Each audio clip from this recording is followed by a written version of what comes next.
श्री हनुमान जी महाराज के बल का तो कोई पार नहीं। रावण बड़ा बलवान। एक दिन रावण हनुमान जी से बोला कि हमारी आपकी लड़ाई हो जाए। हनुमान जी बोले तैयार, पर फैसला कैसे होगा? बड़ी देर तक लड़ाई होगी, तुम भी बलवान और हम पर भी राम जी की कृपा है। रावण बोला लंबा वाला युद्ध नहीं, एक एक मुक्के का युद्ध, एक मुक्का मैं मारूंगा, एक तुम मारो। हनुमान जी ने कहा हम तैयार है। रावण पहले मुक्का तुम ही मारो। रावण बोला मैं क्यों, तुम क्यों नहीं? हनुमान जी बोले इसलिए कहीं हमने पहले मुक्का मार दिया तो पता नहीं तुम्हारी वारी आती भी है कि नहीं, तुम्हारी मन की मन में ही रह जाएगी, इसलिए पहले तुम ही। रावण ने पूरी शक्ति से मुक्के का प्रहार किया, पर तुलसीदास जी कहते हैं जान उठे कि कभी भूमि न गिरा। हनुमान जी घुटने के बल वीरासन में बैठे रहे, कुछ नहीं बिगड़ा। और रावण अपनी 20 आंखें बार बार बंद करे, फिर खोले, फिर। हनुमान जी ने कहा कि आश्चर्य मत करो, हम स्वस्थ हैं, पर अब तुम तैयार हो जाओ। रावण बोला तैयार ही हैं और कर भी क्या सकते हैं। हनुमान जी ने पूरी शक्ति से हाथ ऊपर उठाया मुक्के के रूप में। घबरा गए ब्रह्मा जी, शंकर जी। ब्रह्मा जी बोले रोको, कहीं मुक्का गिर गया और रावण मर गया तो राम जी का तो पूरा प्रोग्राम ही फेल हो जाएगा। उनकी रामायण पूरी होने दो, तुलसीदास जी की और लीला राम जी की पूरी होने दो। अब हनुमान जी हाथ नीचे करें, आवे ने ऊपर देखा तो ब्रह्मा जी हाथ जोड़े थे कि दया करो। हनुमान जी बोले तो थोड़ा सा स्वाद तो चखा देना चाहिए। तुलसीदास जी कहते हैं कि रावण साधारण वीर नहीं है, जो 10 शीस महीधर ईस को 20 भुजा खुली खेल ने हारो। और उस पर जब हनुमान जी ने प्रहार किया तो सो हनुमान हन्यो मुठिका, तो रावण को ऐसे लगा कि गिरिगो गिरिराज जो गाज को मारे हो, जैसे गिरिराज हिमालय पर वज्रापात हुआ हो। रावण धरती पर गिर गया, मूर्छित रहा बड़ी देर तक। बड़ी देर में आंख खुली तो बोला बड़े बलवान हो। हनुमान जी बोले बल तो इन्होंने देखने नहीं दिया, ब्रह्मा जी और शंकर जी ने। बल तो तब होता जब तुम बताने के लिए बचते ही नहीं। गोस्वामी जी लिखते हैं कपिबल विपुल सराहन लागा। हनुमान जी के बल की सराहना रावण करता है और किसी की नहीं करता। तुलसीदास जी उसी बात को कहते हैं रामदूत अतुलित बलधामा। परिचय रामदूत के रूप में और महिमा अतुलित बलधाम के रूप में। जब से हनुमान जी की पूंछ के द्वारा रावण की लंका जल गई तो उसने हनुमान जी की पूंछ को अपनी मूंछ से जोड़ लिया कि इस बंदर की पूंछ ने तो हमारी मूंछ नीची कर दी। वो सोए जागे तो हनुमान जी की पूंछ दिखे उसे, आंख बंद करे तो पूंछ दिखे। परेशान हो गया। और रावण को हनुमान जी की पूंछ सहन नहीं हो रही थी। पूंछ माने प्रतिष्ठा। पर रावण ने सोचा कि इस बंदर को पकड़वाएं। 4 तरह की सेनाएं भेजी। हाथी पर सवार सैनिक, घुड़सवार, रथी और पैदल। और चारों सेनाओं ने हनुमान जी को चारों तरफ से घेरा। लक्ष्मण जी को चिंता हुई।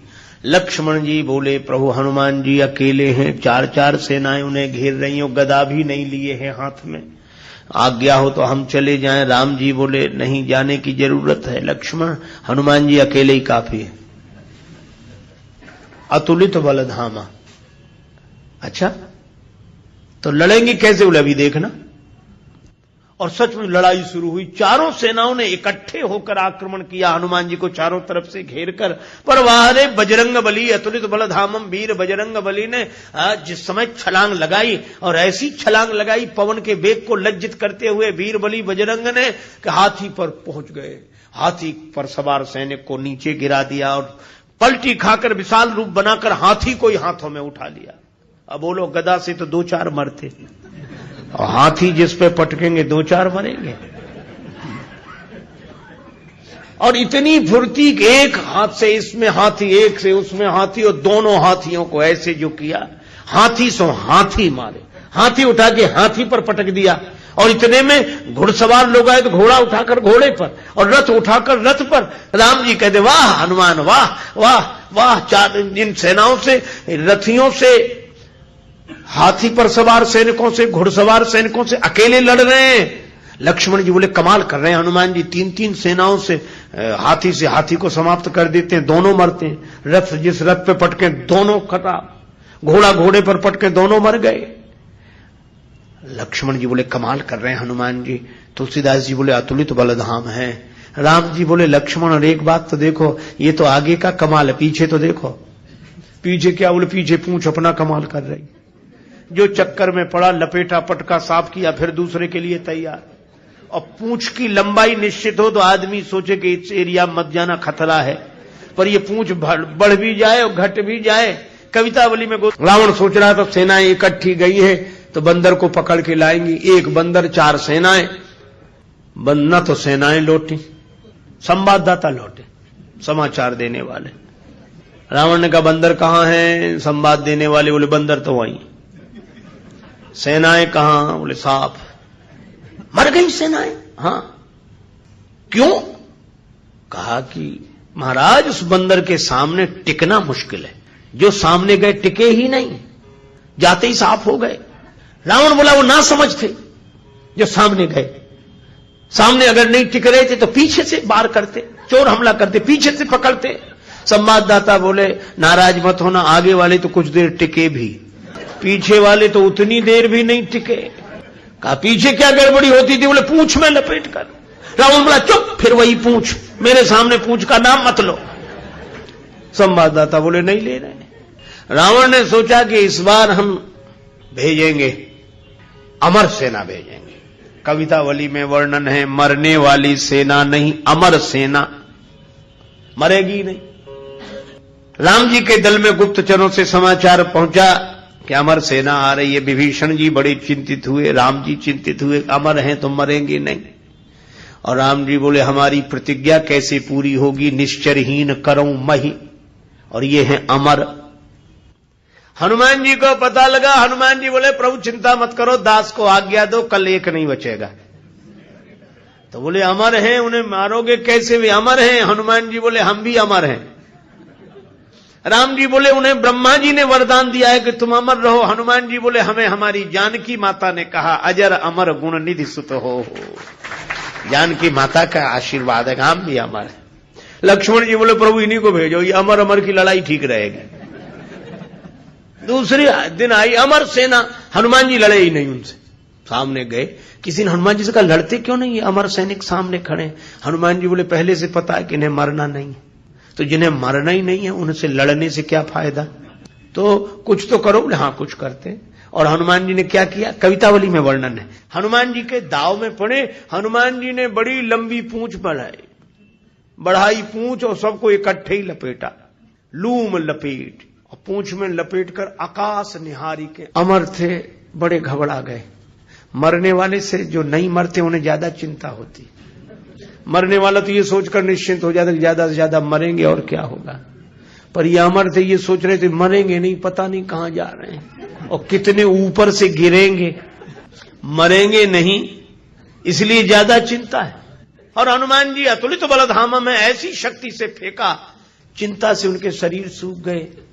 क्यों? बोले चल आकाश में उड़ते ही जा रहे हैं कि ये तो और ऊपर उड़ रहे हैं और ऊपर जा रहे हैं। और हनुमान जी ने इतने ऊपर फेंक दिए कि पृथ्वी की गुरुत्वाकर्षण सीमा रेखा को पार कर गए। पृथ्वी उन्हें नीचे खींच ही नहीं सकती थी, धरती पर लौट कर आए नहीं। हनुमान जी बोले अब तुम खूब अमर बने रहो, आकाश में ही तो मंडरा रहे, धरती पर तो एक भी नहीं हो। राम जी की प्रतिज्ञा पूरी हो गई, निश्चरहीन करऊं मही। रावण आज बड़ा प्रसन्न था कि अमर सेना गई है, तब तो वानर को पकड़कर लौटेगी ही। फिर संवाददाता आए, रावण ने पूछा बंदर कहां है? संवाददाता बोले बंदर तो वहीं है। सेना? संवाददाता बोले ये कैसे कह दें कि मर गई, अमर थी तो मर तो नहीं गई पर गई, हमने जाते देखी लौटकर आते नहीं देखी। तो कहा इतनी बड़ी सेना को आकाश में कैसे फेंक दिया? बोले फिर नाराज हो गया, पूंछ में लपेट कर। रावण बोला तुम लोग दूर चले जाओ, मैं सुनना नहीं चाहता पूंछ के बारे में कुछ। ठीक है ना सुन। रावण अकेले में सोचने लगा कि मैं भी तो जरा देखूं, यह काम अपने हाथ में लेता हूं, किसी को सौंपने से बात नहीं बनेगी। हनुमान जी रण प्रांगण में बैठे थे, रावण चुपके से गया पीछे से दबे पांव और उनकी पूंछ पकड़ी, 20 भुजाओं की ताकत लगाई कि ये पूंछ उखाड़ ही डालो। हनुमान जी लड़े नहीं। किसी ने कहा लड़ते क्यों नहीं? बोले सामने आता तो लड़ते, जो पीछे उससे क्या लड़े। तो कहा कुछ तो करो। रावण सोच रहा था कि हनुमान जी अब मुड़ेंगे और हमसे भिड़ेंगे, पर हनुमान जी न भिड़े न मुड़े, उड़े। ये तो उसको कल्पना नहीं थी कि ऐसा भी हो सकता है। उड़े उड़े बजरंग बली, और ऐसे उड़े। रावण पूंछ पकड़े था, जल्दी जल्दी में छोड़ नहीं सका। कल्पना होती तो छोड़ देता। रावण पूंछ पकड़े था, हनुमान जी उड़े तो रावण भी लटक गया। पहले पूंछ छोड़ नहीं रहा था, अब छोड़ सकता नहीं था, अब तो पूंछ ही आधार था। हनुमान जी उड़ते ही जाए, उड़ते ही जाए। अब रावण ही कह रहा था कि हे शंकर भगवान, ये पूंछ कहीं टूट न जावे या हमारे हाथ से छूट न जावे, नहीं हम तो कहीं के नहीं रहे, न धरती के न आसमान के। तुलसीदास जी बोले, रावण जिनके चरण पकड़ने चाहिए उन संतों की प्रतिष्ठा की पूंछ उखाड़ने की कोशिश करोगे तो कहीं के नहीं रहोगे, न धरती के